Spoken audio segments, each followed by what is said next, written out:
I just had a discussion with one of my clients about the questions he can expect during an upcoming interview.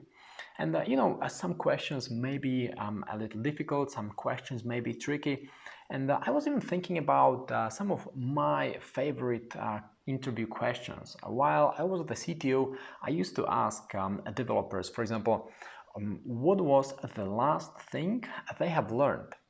And this is not a tough question. This is in fact an easy question, because everyone has learned something in their life, right? So most likely they can answer this question.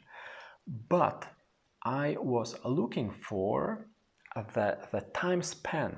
So not for the subject, like what they have learned. Have they learned coding in JavaScript, or have they learned some AI library? I didn't really care about the answer. What I cared most about was when they learned the thing. Was it yesterday? Was it last week? Was it 3 years ago when they have been studying at the university, right? So I was interested in something else as I was asking for. Okay, and this is important because as an interviewer, I had some intent. So my intent was to figure out if this candidate is a frequent learner, which is really important these days, especially in IT, to be learning constantly. But I cannot ask such a straightforward question. For example, did you learn something new yesterday, right? Because the candidate would just answer like, yeah, of course I learned something yesterday, and of course I learned something the other day, and of course I learned something last month, right? Like this is way too obvious. So that's why sometimes we need to ask slightly a different question from another angle, even if we are not really interested in the answer, but in the way the candidate answers this question. And now, why is it important for you? Well, because I, as an interviewer, was asking with a specific intent, and if the candidate is well prepared, he can gauge what my intent is, and he can talk or answer in a way that I'm impressed, which leads us to how can you prepare for similar questions.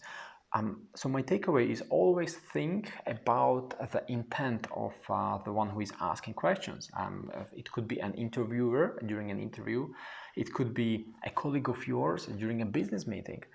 So I think, what is the intent? What is the person trying to figure out? In a case of my question, what did you learn? It was, when did you learn the thing? Are you a frequent learner? Okay. So I remember one of our recent coaching calls with a client of mine.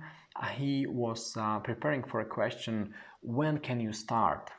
When can you start? When can you join us full time?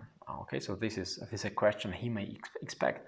And at first he wanted to answer, well, with the current situation, I'm not sure when can I start. Maybe in 3, maybe in 4 months or so, right? Like it's a good answer, but it's not really impressive. It doesn't really communicate anything, any excitement, etc. So the way we looked at the question was through slightly different lenses. We thought, what is the intent of the one who is asking this question?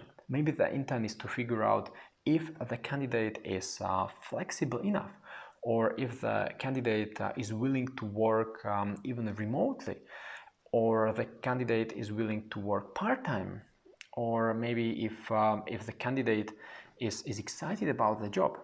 And with this in mind, we have slightly adjusted the answer. So the answer to question, when can you start, eventually was, well, I'm ready to start immediately, just part-time. I can work 2 hours per week right away. I'm excited to start tomorrow. In 2 weeks, I can start working 1 day per week, because I can talk to my boss, and we can make it work. And I can relocate as soon as the borders open up, which could be in 2 months or so, right? So with this in mind, we have slightly adjusted the answer, which communicated his excitement, his openness, his willingness to start immediately, his flexibility, and possibly even his communication skills, because he can talk to his actual current boss. I'm happy to jump on a call with you to talk about how can the My Career Upgrade method work for you. How can we help you get a new job? Maybe you are willing to relocate after the borders open up, or maybe you want some fractional job as a consulting CTO, or maybe you want to get an advisory board member's seat. So this is what I and my team can help you with. So just go to mycareerupgrade.com, click the yellow button that you will find on the website, and schedule a call where we can discuss all this in depth.